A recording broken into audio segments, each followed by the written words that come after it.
যে টিকিট আপনি সংগ্রহ করবেন সেটা কোনোভাবে হারানো যাবে না। যদি হারিয়ে ফেলেন অথবা অতিরিক্তের চেয়ে বেশি ভ্রমণ করেন তাহলে আপনাকে জরিমানা অথবা জেল খাটতে হতে পারে। অবশ্যই এই বিষয়গুলো মাথায় রাখবেন। আমরা এখন টিকিট কেটে চলে যাচ্ছি প্ল্যাটফর্মের দিকে। লিফট দিয়ে ওঠার পরপরই আপনার টিকিট চেক করা হবে।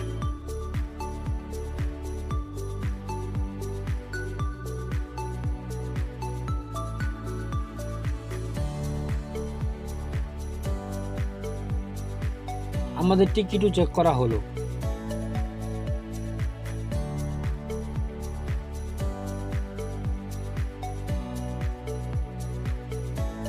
আমরা এখন ট্রেনের জন্য অপেক্ষা করছি এবং আমাদের সাথে যারা এসেছে তারা ফটো সেশন করছে। আরেকটা বিষয় মনে রাখবেন, ট্রেনে ওঠার সময় এবং নামার সময় কোনো ফটো তুলতে যাবেন না।